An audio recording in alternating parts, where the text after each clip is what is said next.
prescription, the amount of the prescription, the type of the prescription, the forms of prescription.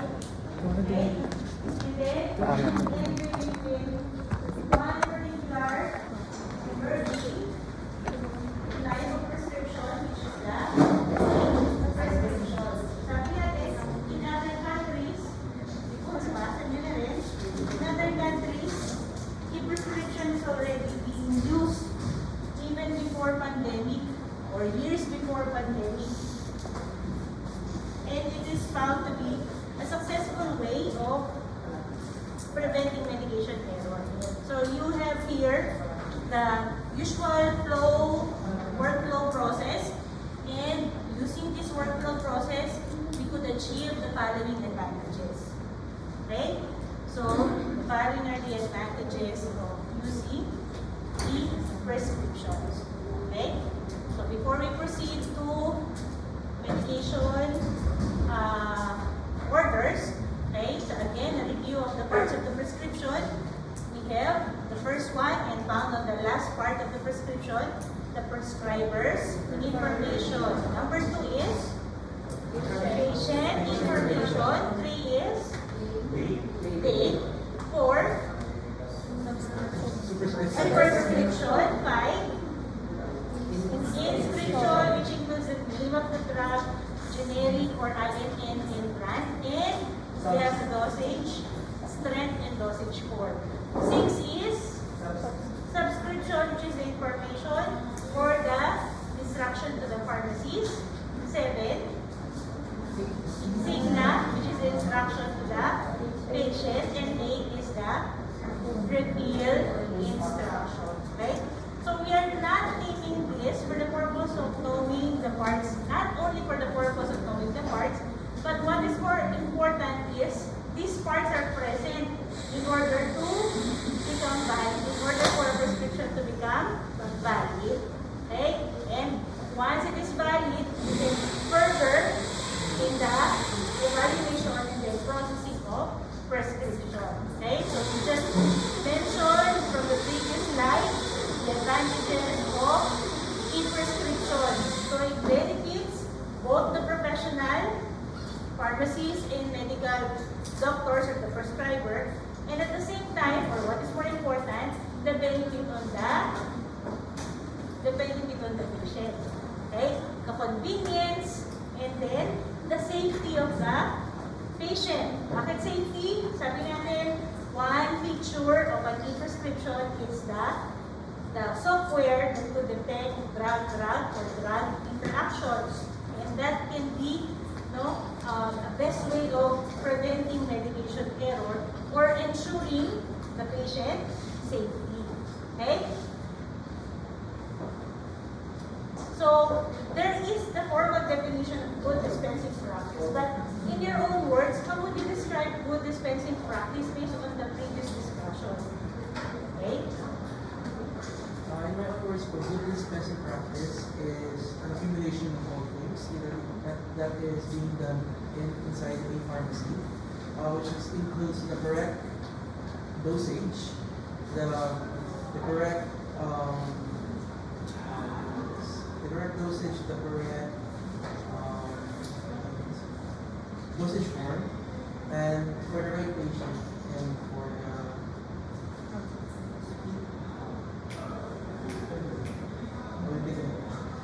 so in my own words, what good dispensing practice is being done inside the pharmacy that includes the right amount of dosage, the right dosage form for the patient.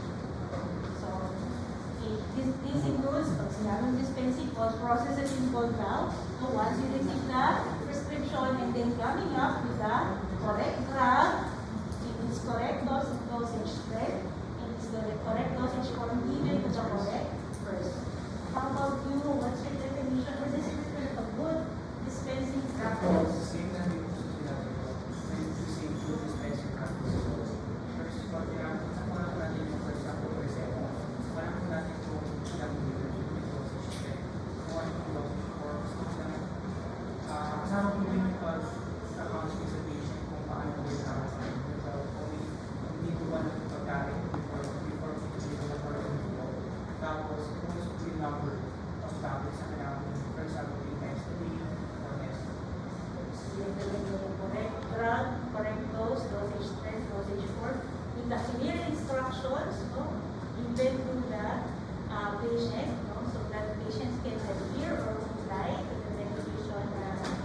regimen, and which is part of the patient counseling, and then the frequency. Okay? And the additional, when you say good dispensing practice, Yung sa ano po, additional na ako dito sa mas na yung at low cost po. Kasi po, with dispensing practice po, all considers the order accelerating po ng drugs. Kapag nag-practice po natin ng good dispensing, ano po, maliwasan na po natin mga errors and medical errors. Ibig sabihin po, maliwasan natin errors, less gastos possible. even the cost is considered when dispensing, no? When you consider good dispensing, you even consider the cost because, no, what we want to achieve in good dispensing practice is that patient can adhere, no, to the medication regimen. There is reduction of the occurrence of adverse effect, and then we have the prevention of medication errors. Okay, so you have a clear picture or clear idea of what good dispensing practice is. Okay, so let us now continue with review. No, meron tong karugtong pa sa last part of our discussion today. Okay, can you interpret letter A? These are instructions given to the pharmacies. Pharmacies ba to? Oh, in one, pharmacies. No? What is one? M is, what is me say? Mix. Okay. Mix and match. The mix, mix and FT. FT is PR. Mix and how do you come up with that? What's UNG? Ointment. How? Mix and make an ointment and dispense 10 grams of this. Okay? Now, letter B. One One tablespoon in one third Isa glass, isa gallon. Malaking difference doon, glass at glass, ha? Gallon or glass? Glass. Glass of GAFP. what is the use? Aqua. Water. Every 6 hours. Okay? So ano kaya gagamitin kong instructions dito? Take, instill, put, inject.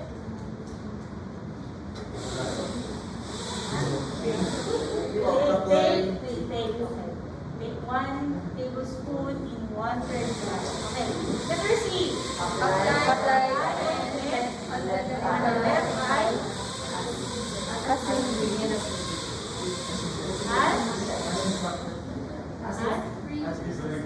As instructed to yun, as directed is 80, di ba? Ano yung ad-lib? Freely, no? At Free. your, At pleasure.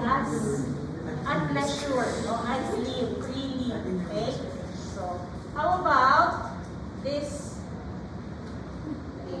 Take one tablet, sublingually. Repeat as needed. Okay? Letter B.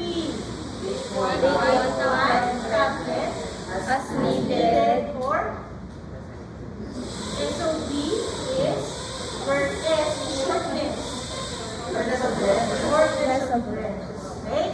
And then take one capsule 4 times a day. That is PC is possible. After meal. After meals and HS, oral somni. Before. At bedtime. At bedtime. Okay? So, we have here Latin abbreviation, although not commonly used, but we must be familiar. Okay? We should be familiar with this Latin abbreviations. We should be able to translate it in English. Now, it may be an instruction to us or the prescriber's instructions to the patient that we need to translate. Okay? And these are common in, not common, but this may be found in prescription and in medication order. Okay? So for medication order, we'll be discussing medication order. And at the end of the discussion, you should be able to differentiate medication order from the prescription in terms of the format, in terms of the content, in terms of the types, no? In terms of format, like component, content, and you should be able to interpret correctly the abbreviations or standard abbreviations and symbols used on prescriptions and medication orders. Okay? So what is the main difference when it comes to setting? Prescriptions are used for outpatient, whereas medication orders are Inpatient. inpatient. Okay? So when you say inpatient, these are the confined patients in the institutional health setting. Okay? Before, when you say institution, you are also referring to hospitals, long-term care facilities. No? Pag sinabi natin institution, kaya yung mga mental institutions, no, they are referred to as mental institutions. Okay? Then hospitals, for long-term care, can also refer to health institutions. Okay? Today, when you say institutional pharmacy, it's no longer hospital pharmacy.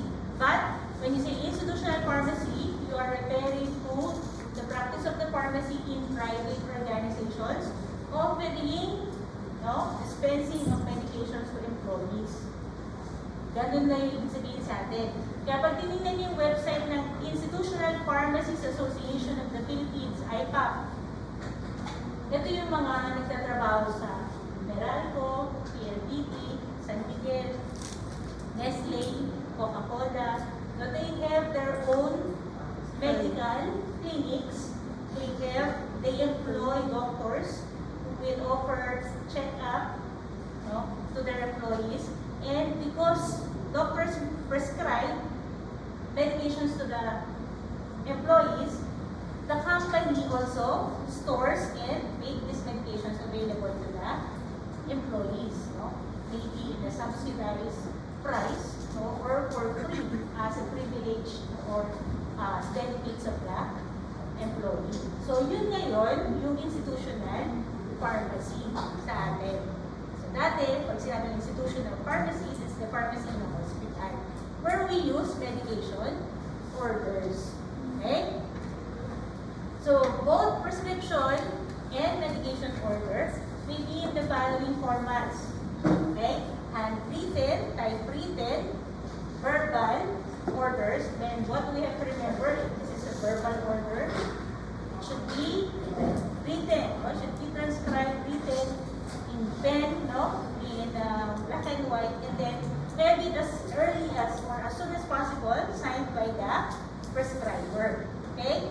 Or we can have medication orders by electronic means, or the e-medication order. Okay? So, meron tayong mga hospitals na meron mga medical clinics for outpatients. So, if sometimes, and they're connected to the hospital pharmacy. So, sometimes, patients are admitted right after the routine checkup only. So, they can have the admitting orders sent to the pharmacy. And that can be through e-medication orders. Okay? So, medication order is written directions provided by a prescriber. And then, sabi natin kanina, it may be verbally given, no, directly to the pharmacist, or in certain cases, verbal orders are given to the nurses. For nurses, writes it down and send it to the pharmacy, okay, or to the pharmacist. Okay? So, whether it is prescription or medication order, it is the responsibility of the pharmacist to evaluate the prescription for its appropriateness. Okay? Ano yung appropriateness? Yung sinabi nyo na correct drug for the correct patient. Okay? Yung correct drug, dosage form, frequency, route of administration, up to the duration and indication given to the correct patient. Okay? Now, for prescription, it will be very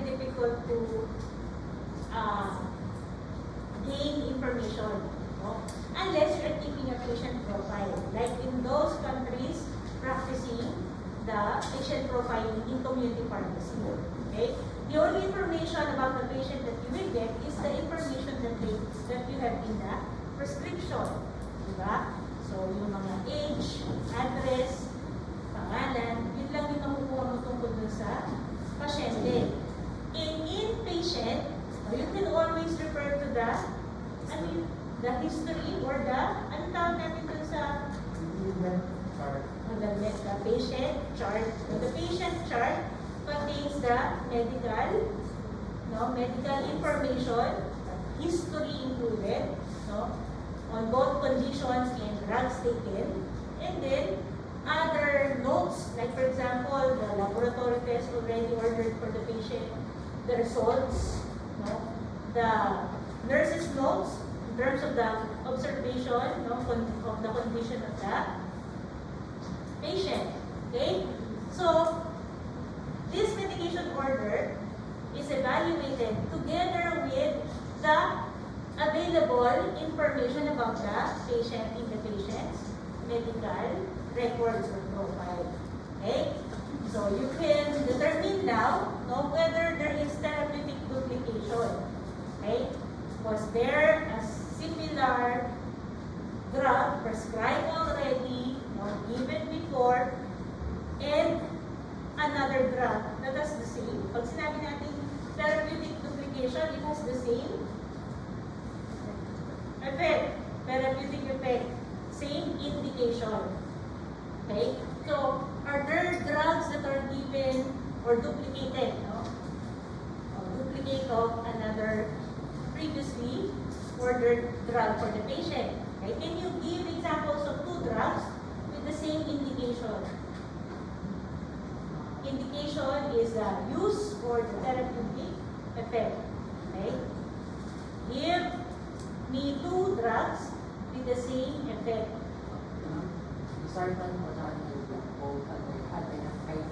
Anti-hypertensive. Okay, ano pa?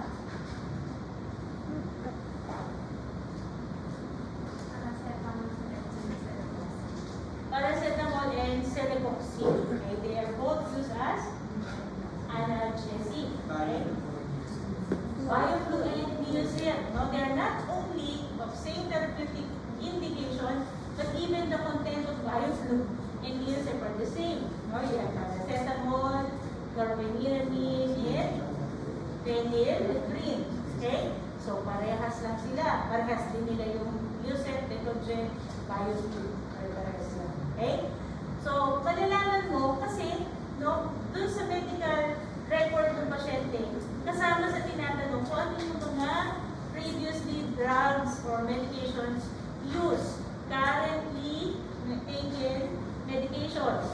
Okay? Not only the prescription, the patients are also asked for their OTC. For the OTC, they are using or have used.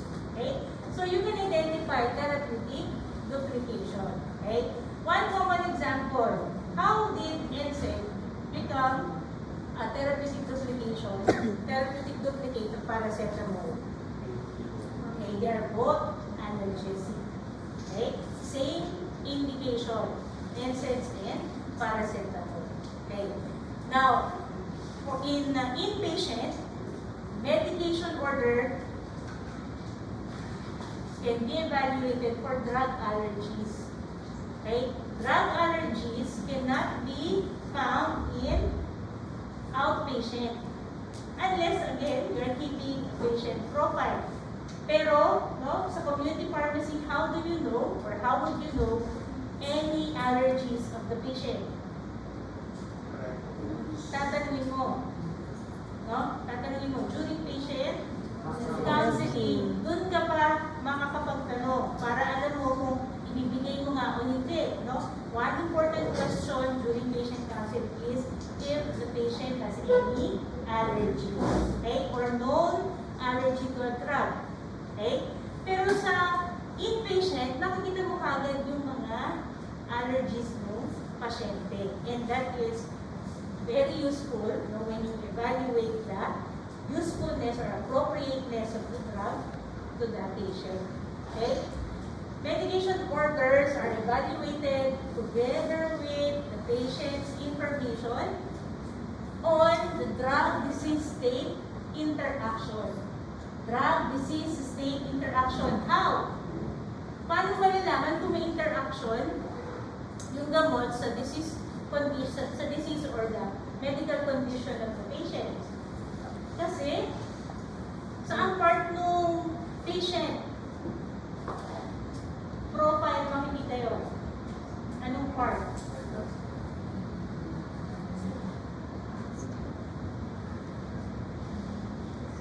Anong part nung medical history or the medical record? Nurses notes or ano ginagawa ng mga doktor? Ano ginagawa ng doktor bago sila mag-prescribe? Ina-diagnose nila. So sa diagnosis, makikita mo yung current condition ng pasyente. But you can also use the patient record for any existing medical conditions. So halimbawa, ang pasyente na prescribe ng beta blockers. Okay? Pero nakita mo na yung patient is asthmatic. So as a pharmacist, you should inform the doctor about the possible drug-disease interaction. And what interaction is that? Beta blockers, especially non-selective, can act in the heart and in the lungs. Okay?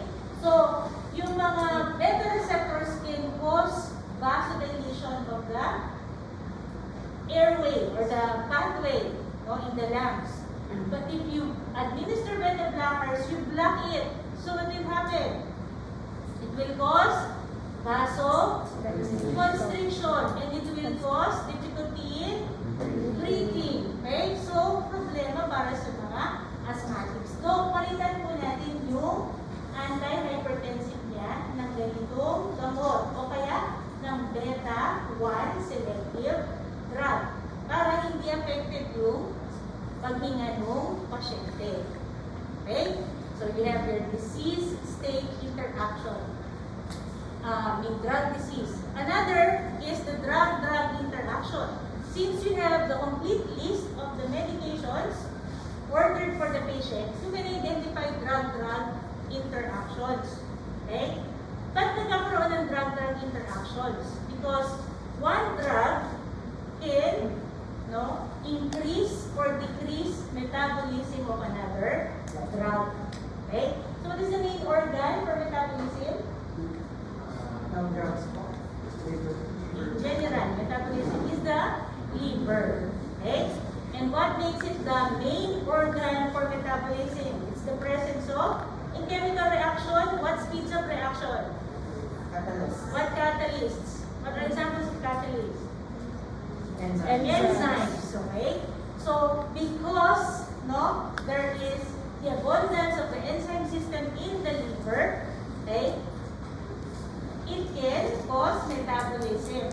So, it is the main organ for metabolism.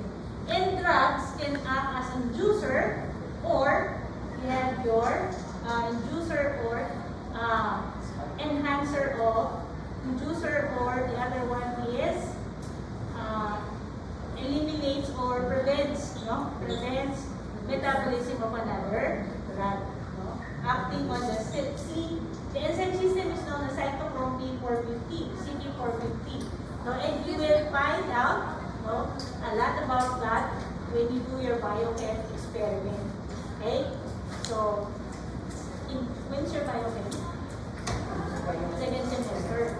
So, one of the experiments that you will wait, you will look forward to is the use of the chicken liver. So, you're going to blender. You're going to austerize the chicken liver. You're going to break it down into small pieces, exposing the enzymes in the liver. And then you're going to put it in various concentrations in a test tube and then determine the rate of reaction. Okay? So it is supposed to be proportional. The more enzymes, the faster is the rate of the reaction. Okay? So liver is the main organ for metabolism. And that is what makes our body amazing. Okay? Why? You know that the drug, when you take it orally, will go directly, of course, it will enter the stomach. Some of this will be destroyed. Okay? It will enter the intestine. Some of this will pass through the liver. Already go through the first pass effect. But, no, they're all directed to their site of action. No? Alam nila kung saan sila pupunta. At pag punta nila dun sa site of action, they will bind to their receptors, exert their effect, release their binding, and go to, again, the liver. And once they are readily excretable, they will be eliminated. Okay? And what is the main organ for elimination? The kidney. So it becomes a problem if you have compromised kidneys. No? Nagiging problema yun. Kaya, no, itong drug-drug interaction, tinitingnan natin, minomonitor natin kasi one drug may be enhancing the metabolism of the other. Okay? Halimbawa, drug A enhances the metabolism of B. What happens to drug B? Dahil mabilis siya na metabolize, wala, kung meron man, minimal yung kanya effect. Okay? So pagka ganun, tingnan mo, bakit hindi nag-effect ito, at hindi na-elicit ito, effect na to? Do we need to increase the dose? Or we simply have to change the drug with another drug that will not cause interaction with the other drug, the drug A. Okay? And that is the case of fluconazole and simvastatin. Okay? What is the use of fluconazole? Azoles with suffix of azoles. Itoconazole, miconazole. These are itoconazole, miconazole, clotrimazole.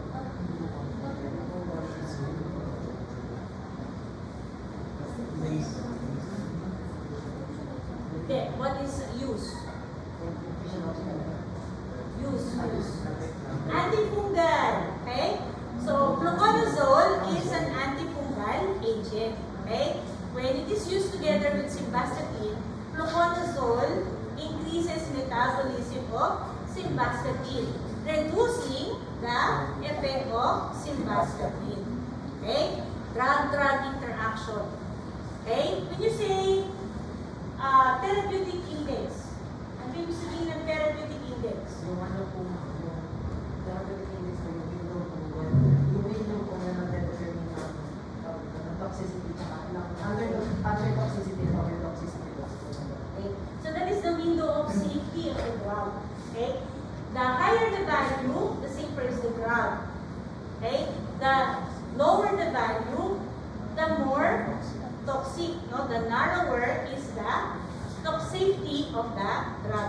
And one of that is digoxin.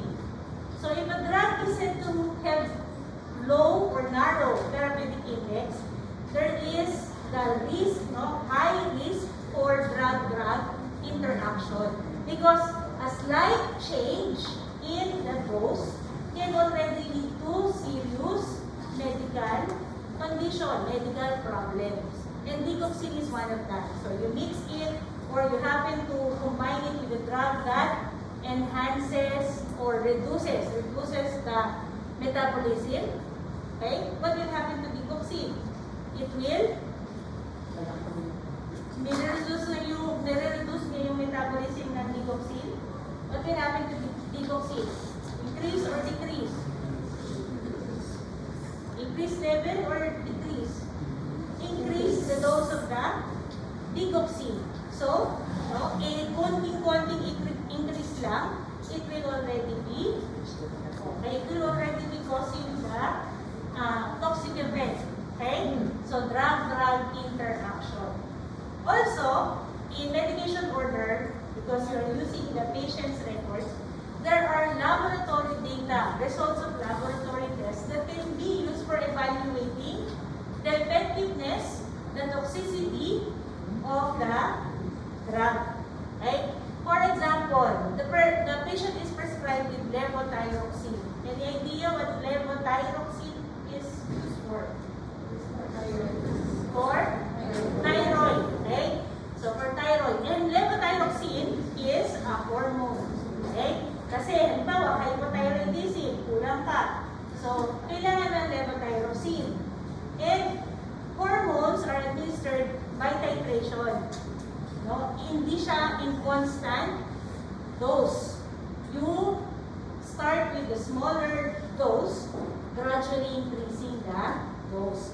And to help you know whether what dose is the next to be administered, you look at the laboratory TSH, the blood level of thyroid stimulating hormones. Okay? NSAIDs again, what are examples of NSAIDs? Mefenamic, ibuprofen, Skelan, naproxen. Ito yung mga sikat na NSAIDs. Okay? And they are used as pain relievers. Okay? So, celecoxib. No? NSAIDs, because they inhibit prostaglandin that reduces the pain and inflammation, results to accumulation of creatinine. So if the patient is using NSAIDs for a long time, no, the idea is after 6 months, you request for serum creatinine level. Okay? Why? Because when NSAIDs are used for a long time, creatinine, these are large protein molecules that can compromise kidney function. Okay? So, baka, sira na yung kidney function natin. And an indication of that is kapag tumaas na sa normal yung creatinine level. The serum creatinine level. So, titignan mo kung toxic na to yung isang gamot, o may epekto yung isang gamot, you look for the laboratory results. Okay? And these are available in inpatient. Kasi sa outpatient, hindi mo naman tatanungin, di ba? Paano mo malalaman kung merong drug, kung merong monitoring, may way kapag monitor. Okay? Wala. Kasi outpatient yun. So you just, give the medication, provide the counseling, okay?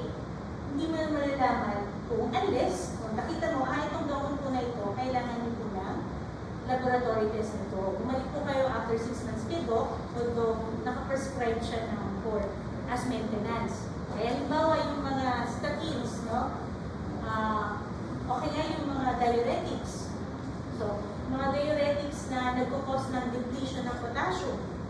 Sabihin mo sa pasyente na, kailangan niyo po mag-monitor nito. Punta po kayo rito, mag-request kayo, or tanungin niyo po siya kung merong laboratory na kailangan magawa. Ganon kapag outpatient. Pero you can see that directly when it is in inpatient. Okay? Kasi meron kang patient profile. Okay? So again, the forms of medication orders, and then we have the content of medication order. So, are the contents of medication order the same with the contents or information contained in the prescription? So, we have the name of the patient, the date of birth. We have the medical record number, since this is a document of an inpatient. Okay? So, in community pharmacy, you can assign a certain number also if you're keeping a patient profile. Next is the patient's location and room number. Instead of writing down the address, you write saan bang room si patient A. Okay? Not only the date, but we include the time of order, which gives you an idea of the frequency or the time of administration. Okay? In the prescription, this is found in, saan mo makikita yung part na to? The drug's name and the dosage strength and the dosage forms. Inscription. Okay? How about in prescription? Where do you find the frequency of administration and the duration of therapy? Subscription. In the subscription. Okay? In prescription, we do not find information about patient allergies. But in medication order, it has to be indicated. That is preventing medication error. No? You are dispensing the drug that can cause allergy to the patient. Okay? Medication order also contains instructions to the person administering the drug. Okay? So, pwedeng yung caregiver, the patient himself, or most likely, kasi inpatient to, sino ang mag-administer? The nurses. So, the instruction is directed to the nurses. Okay? So, dun nga yung papasok yung importance ng clinical pharmacies. No? Pag clinical pharmacies, there is this close monitoring of the administration of the drug. Okay, na-administer ba? Baka nang mamaya pumunta si nurse, tapos pinaiinom na o oras na nag-inom ng gamot, ayaw pagising ni mother si anak kasi kakakuha lang niya ng tulog. Sabi niya, mamaya ako na nagbibigay yung gamot. Okay? Pero inanan nyo sa biopharmaceutics, pharmacokinetics, na meron po kaming steady state concentration na kailangan i-maintain para maging consistent yung effect, tuloy-tuloy yung effect. Pag nag-miss po natin siya ng 1 or 2 hours, posibleng bumaba yung effective concentration. At hindi natin ma-optimize yung gamot. Diba? So, pagka clinical pharmacies, nandun yung close monitoring even in the administration of the drug. Okay? Close monitoring lang. We do not administer. We monitor whether the frequency, the correct instruction for administration is being observed. Okay? And then you have the name and signature of physician. Other patient information includes, in the medication order, insurance. Para sa insurance, sabi nyo nga, may kinalaman ng cost. Okay? So, sa insurance, information about insurance will help us determine which portion or which of these drugs will be charged to the patient or will all this be charged to the insurance or are these expenses covered by the insurance. Okay? So, sinasama nila yung insurance mo. Pwedeng private or pwedeng government is PhilHealth. Okay? So this is a typical hospital medication order sheet. You have on the upper part, information about the patient, including address and location in the hospital. And then, you have the physician's order. And you give me the first drug or medication ordered for the patient. Propranolol, 40 40 milligrams orally 4 times a day. Okay. What is propranolol for? It's a beta blocker used for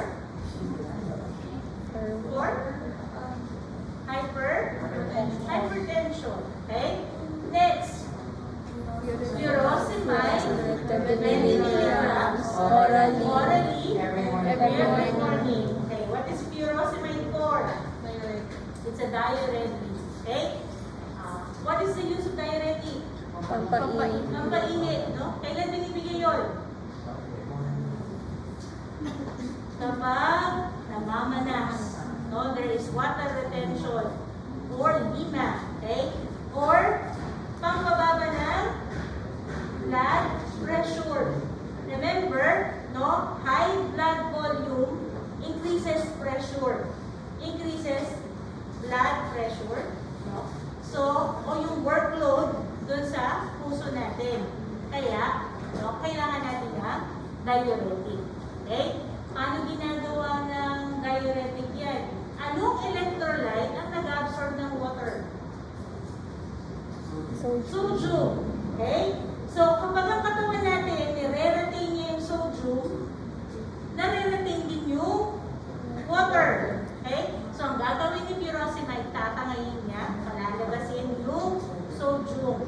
Kaso, ang furosemide, sinasama niya na napapalabas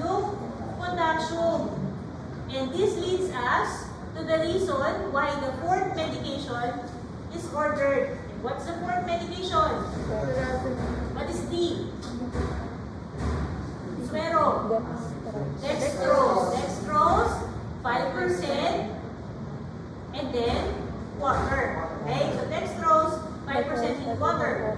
You add 20 milliliters. milliequivalent ACN, potassium Chloride. per liter At 84 milliliters per hour. hour.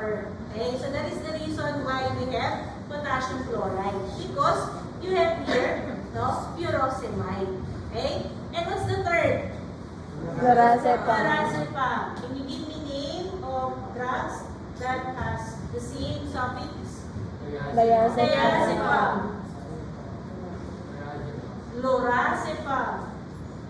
Okay, and what are those for? Sedatives. Okay, so sedatives. And what's the instruction for use? Lorazepam. 30 milligrams At that at that time as needed. as needed for sleep. Okay, so you have the names of the drug, the dosage strength, the dosage form, or the route of administration. Wala man siyang dosage form, it's the route of administration. Kung wala naman route of administration, you can refer to the dosage form because that will give you the route of administration. Okay, and then the frequency. Okay. Next, we have another example of medication order. What is the first medication ordered for the patient? Vancomycin. Vancomycin, and then what's the dosage? 1,500 1,500 milligrams. milligrams. Intravenous. Intravenous. Every 12 hours. Every 12 hours. 2 times a day. For 3 Okay, days. for 3 days. Okay. For 3 days. Okay. And the idea about vancomycin. Antibiotic. It's an antibiotic. Okay. Why is an antibiotic given intravenously? Bypass the first pass effect. No? That is obtained in oral meds. Okay. Why do we need to bypass the first pass effect? Para mas Pag mataas. mataas yung available concentration of the drug. Bakit kailangan natin ng mataas na concentration ng drug? Para gumaling agad yung pasyente. Or, hindi na local yung infection. Hindi na siya localized sa isang part ng katawan natin. Kundi, nandun na siya sa tugo. At yung tugo na merong bakterya makakarating sa kung saan sa organs ng katawan. Okay? Ito yung tinatawag natin sepsis. No? Kumalat na sa dugo yung bakterya o yung septicemia that we need to administer the antibiotic intravenously. Habulin mo yung bakterya doon sa dugo. Okay? Kailangan na natin, i-treat kasi magkakaroon of course, the worst scenario would be death. No? Kapag nag-fail yung mga organs dahil napasok sila ng mga bakterya. Kaya kailangan natin ng IV. Okay? What's the other medication?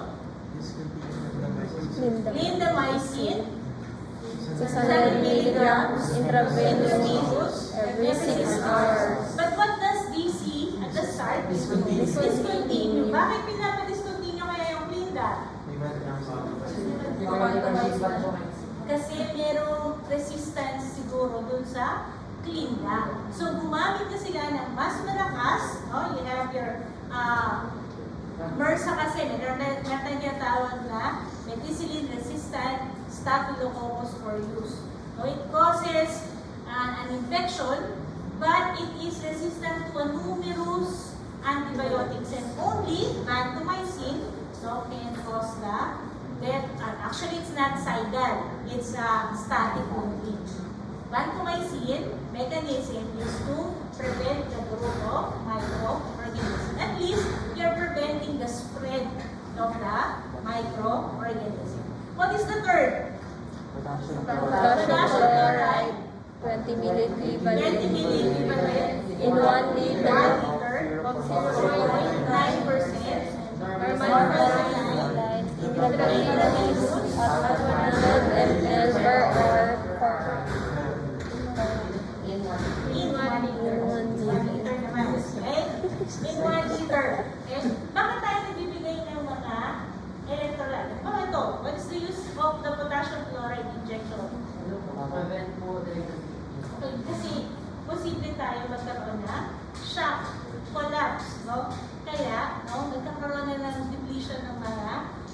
electrolytes. So this is one way of replenishing electrolytes. What's the fourth? Acetaminophen, 150 milligrams orally every 6 hours as needed for the protocol. Okay. So what is 101 Fahrenheit in centigrade? Huh? How do you convert? Fahrenheit? Temperature in Fahrenheit? Minus? Huh? Diba? Temperature in Fahrenheit minus 30? 2 plus half times 9 over 5. What's the 101? 30? 38. Okay? The 101 is not Dalmatian. The 101 Fahrenheit is 38 degrees centigrade. Okay? Or Celsius. So, problema po ulit yun pagka gano'n yung temperature. So, nagdagdag sa movement ko to doc, no? So, you have monitoring. No? Pagka tumaas na doon, saka mo lang ibibigay. Okay?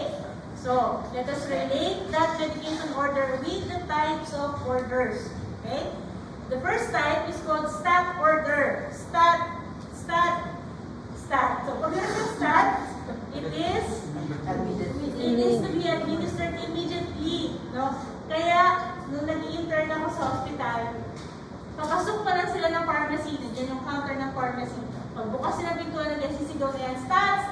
No? Sabihin nila, ibig sabihin, you have to prioritize my order because it needs to be administered immediately. Now, maybe that nurse assistant is coming from the operating room or the emergency or the ICU. Okay? Some hospitals, they do not have pharmacy within the ICU. And some of the drugs are not found in the nurse's station. So they have to go to the pharmacy. No? So, stat order. Prioritize me. No? So they have to be able to identify. Or sometimes, they place in all capital letters stat dun sa order sa prescription. Okay? Next is single order. Single order means drugs are to be administered single or at a certain time or once lang, no? I-administer. Okay? How about standing orders? Standing orders are drugs that are given for Certain number of doses. okay, and give the order in terms of doses or in terms of the Days. duration of therapy or treatment. And PRN, of course, you know already, PRN is as needed. Okay? So we go back to this prescription or in medication order. Vancomycin is what type of order?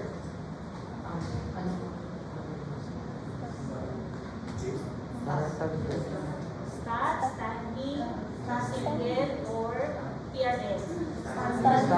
Standing order. So you are to administer this for 3 days. Okay? How about clindamycin? Kung wala kayong discontinue order, it's a discontinue order. Okay? Kung walang discontinue order, how would that order appear? For 6 hours. Every 6 hours? Standing pa rin siya. For a certain single lang siya. Every 6 hours. Okay? Kasi wala kang duration. Okay? How about the order for potassium chloride? Single din. Gano'n consume yung 1 liter. And the acetaminophen is as needed. Okay? So you have the types of medication order. Okay? So for whether it is prescription or medication order, as a pharmacist, you should be able to assess or evaluate the prescription in terms of its correctness in form, completeness of content, and appropriateness to the patient. Okay? And, sabi nyo kanina, dispensing is not only evaluating prescription, it requires filling the prescription, preparing the medicines, labeling, if it is a repackaged prescription, or if it's a repackaged drug, and then dispensing. So, are we after administration? We are after determining if the drug is correctly administered. No? Monitoring. Now, how do you know if the drug was administered correctly? In community pharmacy, is there a way for you to determine whether the drug was used correctly or administered correctly? Tatayin mo si patient. Kaso kailangan, pagkabalik ka. Or, no? Pag hindi mo magaling na siguro siya. Pagka bumalik siya, no? Hindi ba? May tanong siya. O kaya, now make sure that your counseling, no? In your instruction, the instruction for use is clear. So, yun na yung pinaka-way nyo. No? Paano yung ginagawa yun? Have the patient repeat the instruction. Okay? Nahin, paano nga ulit gagamitin itong gamot mo ito? Paulit. Ibang-iba yung sinabi niya. So, problema yun. Kaya anong solusyon nyo doon? Pag na-confuse pa rin siya, pinaulit no, iba yung sinabi niya. Isulat. No, isulat tapos ibigay yung kopya. Okay? Gusto nyo, lagyan nyo pa pink tablet. No? Okay? Orange tablet. Triangle. No? Kung makakatulong yun, para sa proper administration. Okay? Eh kapag inpatient, paano malalaman kung na-administer ng tama yung gamot? Sa patient chart, nurse's notes, no? Okay? Or kapag clinical pharmacist ka, during your rounds, no? Nakita mo, nandun pa rin sa bedside yung gamot, no? Ay, bakit hindi nyo pa po binibigay yung gamot? No? Dapat pala tanghali yun. Nag-rounds ka ng mga alas 3, alas 4, nandun pa rin. So, no, nakita mo na hindi na-administer yung gamot. Kasi, no, pag inpatient, talagang dapat nurses sees to it that the medication is taken correctly. Okay? So in essence, each medication should be, balik ulit tayo, good dispensing practice, therapeutically appropriate for the patient. That the drug prescribed is at the correct dose, no? Dispensed in the correct dosage strength, correct dosage form. If it is repackaged, no, correctly labeled, with complete instruction, given to the patient, to the caregiver, or to anyone who will administer the drug. Okay? To the correct patient at the correct time. Okay? So, that is, no, accuracy, no, observing accuracy, and good dispensing practice. Okay? Now, let us proceed to abbreviations and symbols. Commonly used abbreviations and symbols. Saan niyo ba nakita? Meron ba sa libro ni Staplosa yung list of abbreviations? Sa Fargal. Sa Fargal. Ano ba yung libro ni? Sino ba author ng libro? Si Ansel. Si Ansel na. Before si Staplosa. Okay? So, si Ansel, na-author din ng Pdis. Okay? So, yun na rin. Si Howard Ansel. Yun na rin ang author. So, no? Yung mga libro, pwede nyo siyang gamiting reference. Okay?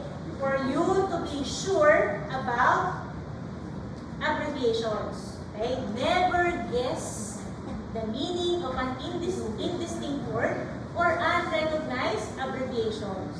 Okay? Unfamiliar or unclear abbreviations may result to medication error. And pag sinabi natin medication error, what is at stake?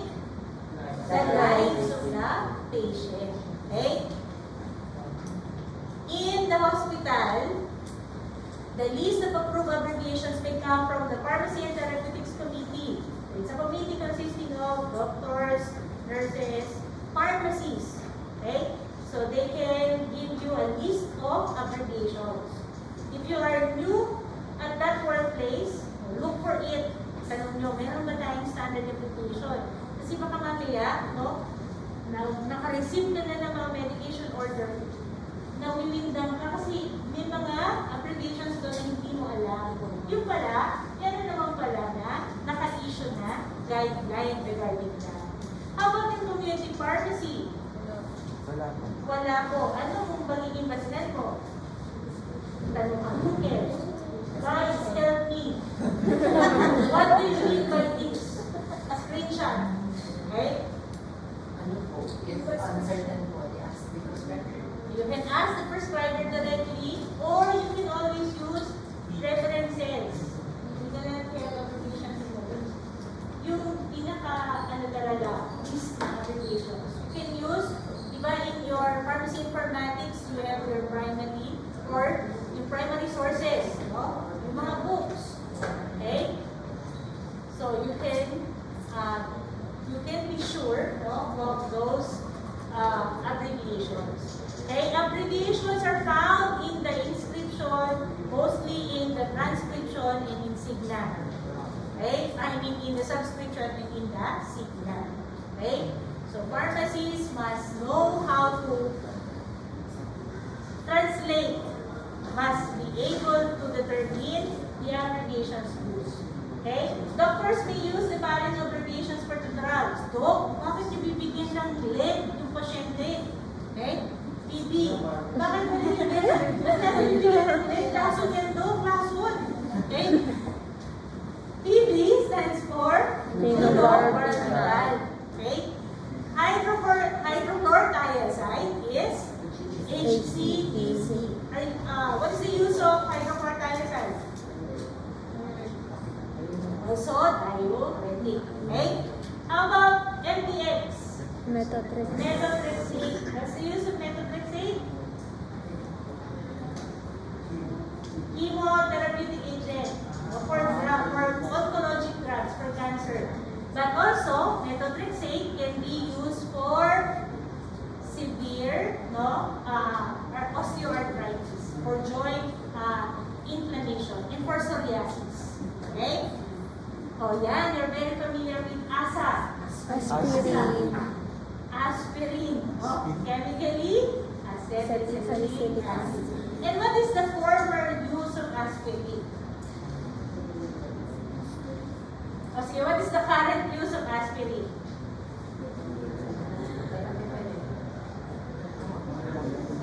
What is the use now of aspirin?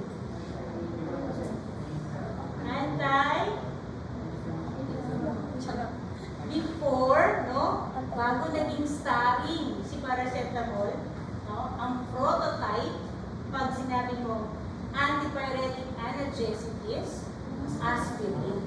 Okay? Because of its effect, no, at sa safety ng paracetamol, mas naging sikat ang paracetamol. But up to now, aspirin is being used by patients who have undergone bypass, or those patients who suffered from strokes. So what is the use of aspirin now? Antithrombotic. No? It prevents platelet aggregation, coagulation. Okay? Kasi pag nag-coagulate, pag namumuna naman yung dugo, it will induce stroke. Okay? So, aspirin. Abbreviations can also be used by doctors for medical conditions. Okay? Ano yung sabihin ng CHF? So, para makita mo rin appropriateness ng gamot para doon sa condition. And ginamit ni Doc ay abbreviation. Tama ba to? Okay? Alamin mo, ano ba yung ibig sabihin ng abbreviation na yun? So, CHF is congestive heart failure. How about CPD? CPD. Related to CHF.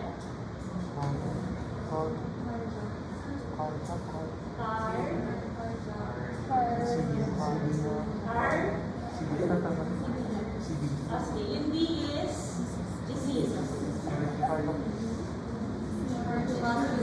Cardiovascular disease.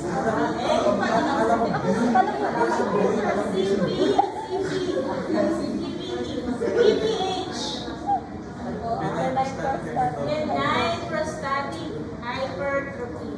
Okay? And yun, PC. Related to BPH. prostate cancer. Okay? So, ito benign, no? Yung delikado niyan, oo, yung mga tissue, no? Tuloy-tuloy yung paglaki, that is prostate cancer. Okay?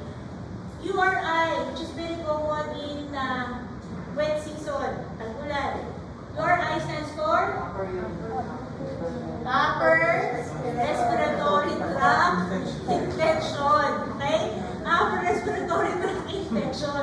How about UTI? Sige, UTI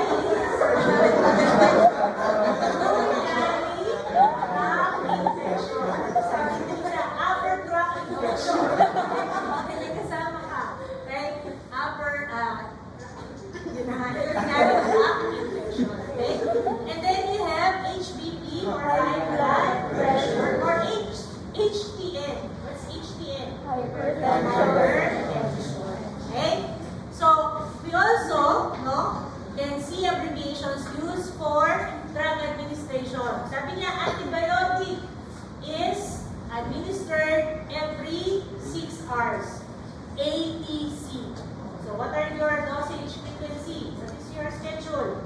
ATC route. Every 6 hours. So, you start with 6. What's the next dose? 12. And then 6 in the evening. And then another 6 in the morning. 12 in the midnight. 6 in the morning. Around the clock. So, it's not only the daytime. No? Bawa, yung 3 times a day. Ibig sabihin nun, within the day lang. Okay? Pero ito, around the clock. Okay? Ano yung WA? While awake. Bawa, administer the drug WA. What is while awake? BM or bowel. Okay? So, we have here, ano sinasabi dito? Abbreviations can be found in the subscription and in the signa portions of the prescriptions or medication order. Okay? That is, of course, wala na signa sa transcription tayo, subscription tayo ginagamit sa medication order, but in the frequency and you have your dosage strength and dosage form of the drug. Okay? What can, the misuse, misinterpretation, and illegible writing of abbreviation result to? Medication errors. Medication errors which may include the dispensing of the wrong medicines. Okay? So, to prevent that, pharmacists must be aware of the abbreviations, correct abbreviations of use in the medication orders. Okay? And not only abbreviations, we should be aware of numbers. Yung mga recommendations sa numbers. When the doctors write dosage strength, and it is not clear to you, what is your best way of checking what is the dosage strength written there? Ask the patient.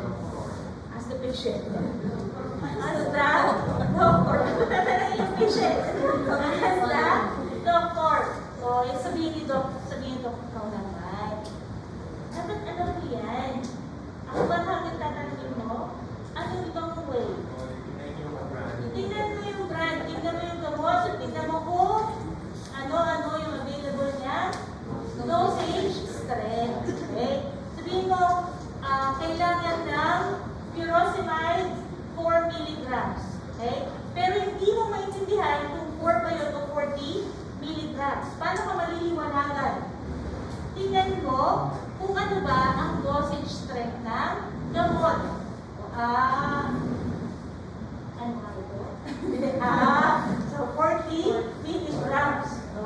Okay? So kailangan, alam natin yung mga, these are actually recommendations on how to write the numbers or dosage strengths.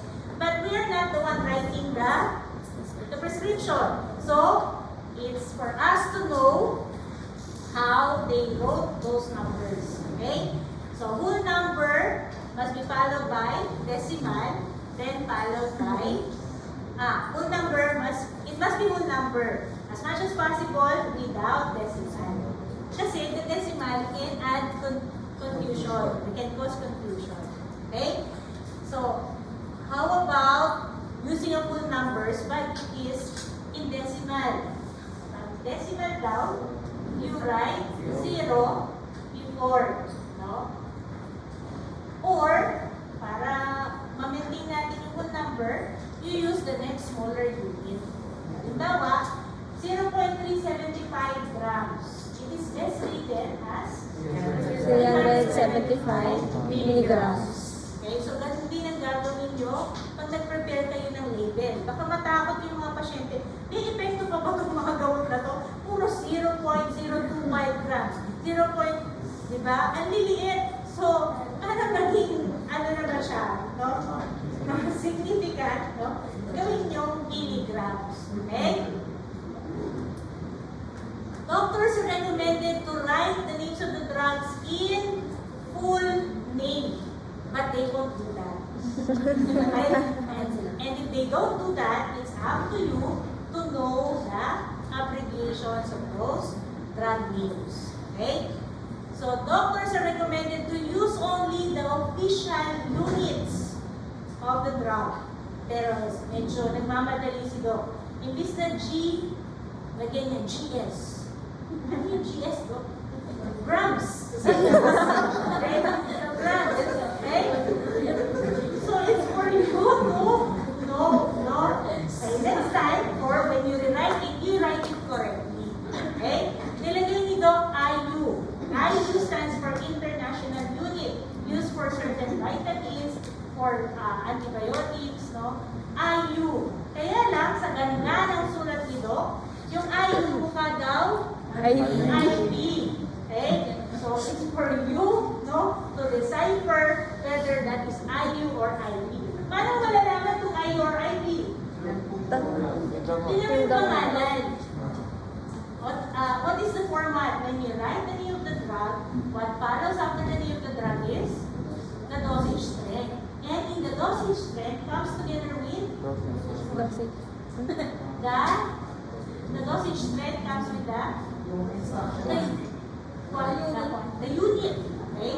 So kung nilagay doon, halimbawa, heparin, 1,000 IV. Okay? So, tingnan nyo, is it logical? Okay? Is it logical? Although heparin is intravenously administered. Kaya lang, ang kasunod ng dosage strength is its unit. Okay? So, dapat, no, malaman nyo, bilang pharmacist kayo, na yun ay unit at hindi intravenous. Okay? Tingnan mo rin, baka maulit-ulit yung IV. No? Parehas na parehas sila. Pero nandun na sa dulo. So, yun yung route of administration. Okay? Be careful of, some are still using the Latin abbreviations OL, OD, AL, no? AD, AU, what are those? What are those? O, what is O? OD. Oculus. What is D? Don't tell me dextrose. Oculus, Oculus, dextrose. Okay? What is L? Lebus. No? Baka naman mamaya kayo rin ang bang write sa kalem ko. No? Meron yun ang mga nagdadrive na. Sige,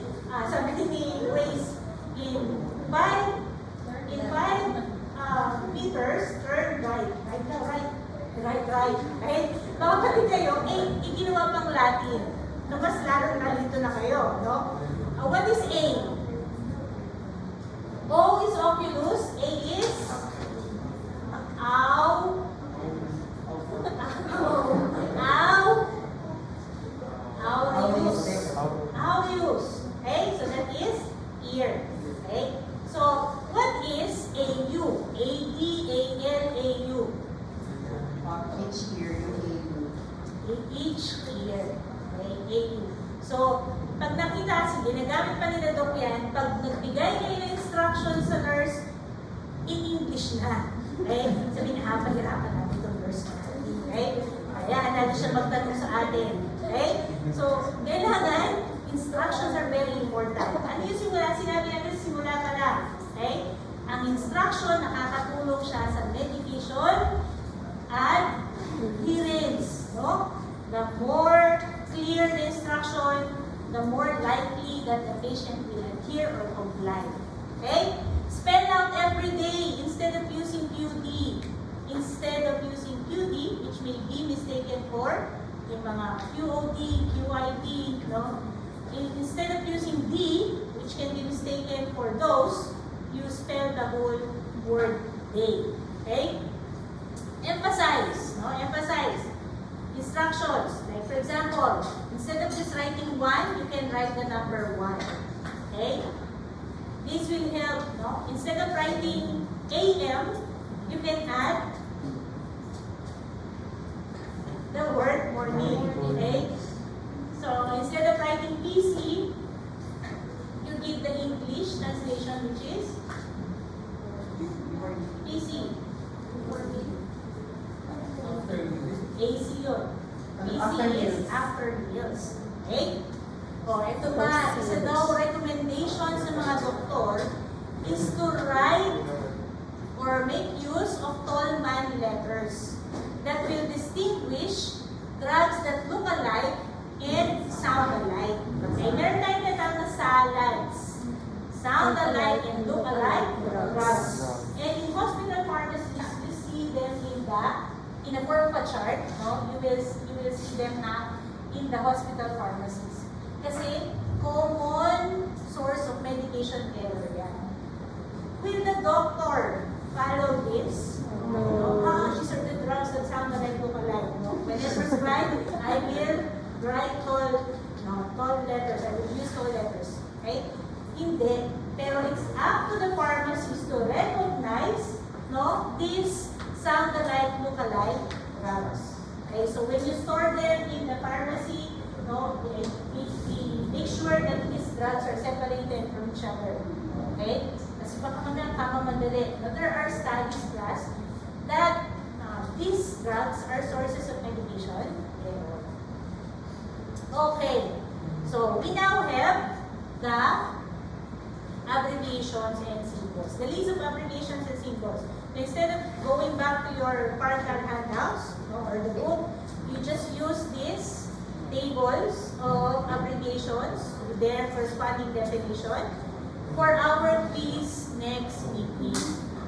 Okay? So it's a 45-item quiz. Starts with prescription down to abbreviations. Okay? When we have a translate, pwede ibigay nyo lang yung definition. Ano mo sabihin ko? Pero, at saka hindi nyo naman kakapisaduhin na yung iba dyan. Very familiar na kayo sa mga iba. Oh, ito, units of pressure. Okay? Ito, dosage forms. You need to memorize that SUSP is for suspension. Alam nyo na iba dyan. Okay? Kung alam siya marami, kasi marami.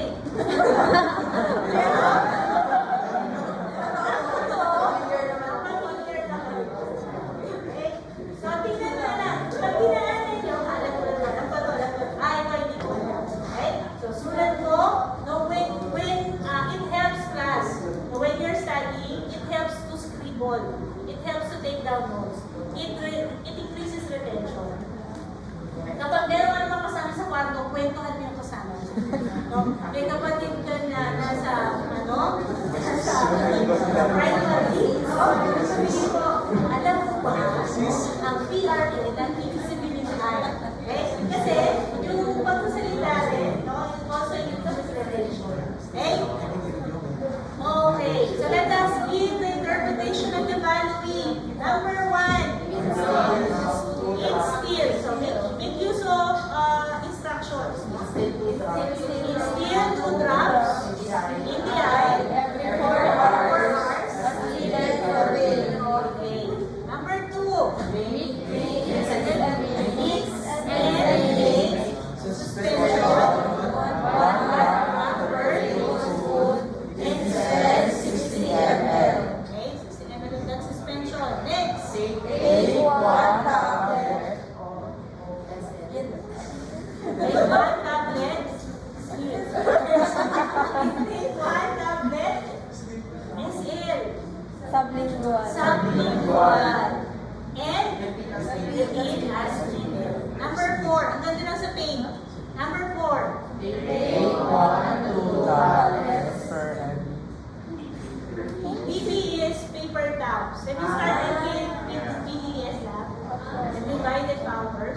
Okay?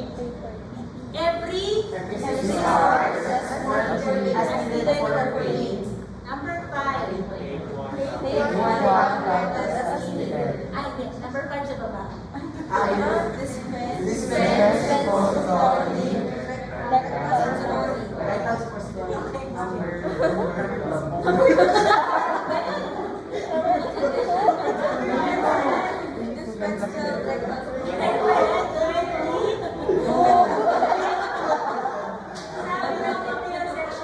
Dispense suppository rectally. Number 5. Rectally class? How do you dispense the suppository rectally? Okay? It's dispense the rectal suppository. Okay? How many? Okay? So, minsan nakabasa nila ng diretso, so namamali na rin yung ibig sabihin. Eh, bago yung bigay yan sa pasyente, ibuo nyo muna ha, i-arrange nyo muna. Okay? Next! Dispense. Dispense ba natin to? Instruction to the ano to? To the patient to. Take. Take 1 tablespoon. TSP. 1 teaspoon. 1 teaspoon. Minocycline Minocycline suspension. orally For 30 days. Some of the suspensions, or most of the reconstituted suspensions are good for 14 to 21 days, whether refrigerated or not. Okay? Next. Nitroglycerin. What do you do with the nitroglycerin? Is it a patch? What ba to? Oh, so you take 0.5 milligrams Nitroglycerin. Sublingual. Every 5 minutes for 40 for 3 doses as needed. okay? So ano yung for 3 doses? Sige, ano yun? Maximum dose that you can use when needed. Okay? Halimbawa, kailangan nakatapos ka na ng 3 dose, pero needed mo pa, necessary pa. Do you take it? No, hindi na. Okay? Hindi na allowed. Okay? Number 8. instill 3 drops.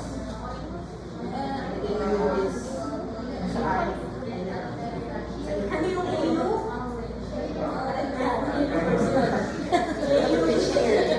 Share at bedtime. Okay. Ito nung makita ko to, tuloy-tuloy yan. POTIDAC. Walang mga tuntong-tuntong. So, basa dito. Okay. So, propranolol. What do we do with propranolol? Take. Take.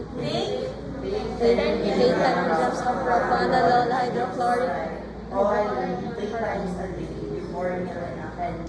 at bedtime. AC is before. Before. Yes. Okay. Before meals and at bedtime. At bedtime. Okay? Okay, what's the medicine prescribed in that first prescription?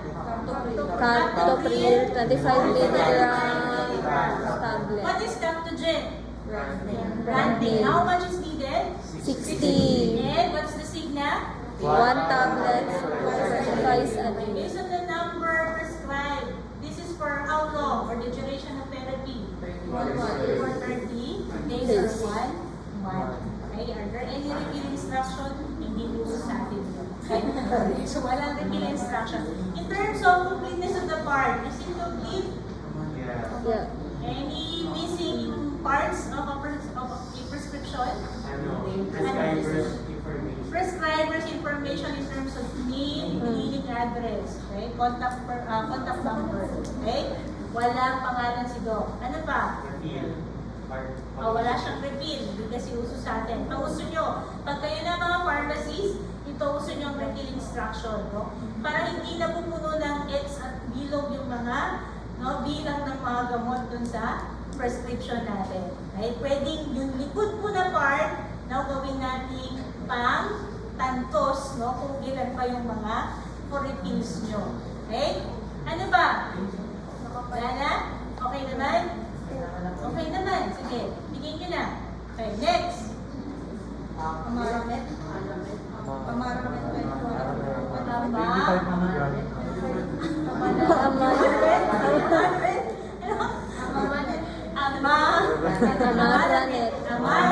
25 milligrams. Ibahanap na, ano pong Amaranet? Wala naman nilagay si Doc, bago akong pharmacist ninyo. Ano yung Amaranet? Metformin, may kasama yung metformin na? Glimepiride or glypiride? Glimepiride. Okay. Ano yung dose na yon? Yung 250 ba to o 200? O, ano yung 250 doon? Metformin. Yung 80? Glimepiride. Okay? So, what's the signal? Take 1 tablet once a day after use. Ilan yung nareseta? 200. Maintenance niya. So, gano'ng katagal yung gagamitin niya? 100 days. 100 days. Okay? Next. Simvastatin. What's the dose? Meron pa si Bastatin ko yung 20 milligrams. 20 milligrams. Signa. Take 1 tablet a day. 1 tablet daily. Every Bahala po kayo kung ano yung PM. Oh, ano yung PM? Ano ba ang PM class? What is PM? Ano ba yun? So, ano yung PM? Night? Parang hindi. Ano yung sasabihin sa pasyente yun? Afternoon? After the dinner? after Basta sa gabi mo inumin. At sigurado nyo maiinom. Maalala inumin. Okay? Sige. Eto, you're very familiar with blend number 3. Ha?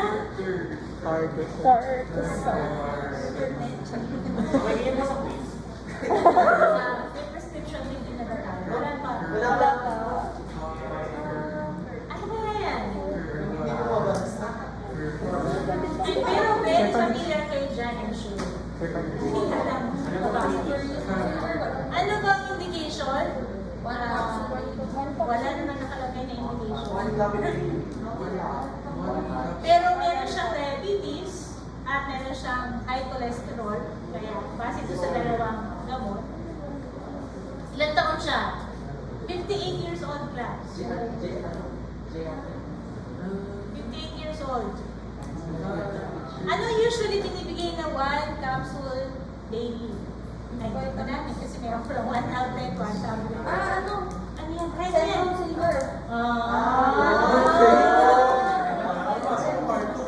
Kasi nung lang, hindi na sila.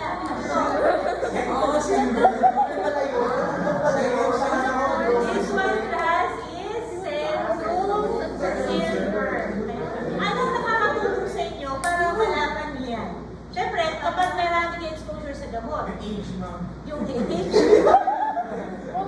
you look at the beginning and the ending letters. Or, pagka madi-distinguish na lang, you look at the ending words, like suffix. No?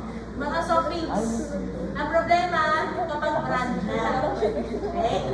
Mahirap kasi sobrang dami ng brand, kabisaduhin. Compare mo naman sa generic lang yung kakabisaduhin mo. Pero yun na, violation sa generic sa, yun na, yung exposure mo talaga. Kaya during our curriculum, no, before your curriculum, internship are done every summer. So tapos ka ng first year, pag first year summer, pupunta ka na sa mga butika to do your community pharmacy. Pagbalik mo sa second year, expose ka na sa maraming gamot. No? Meron bang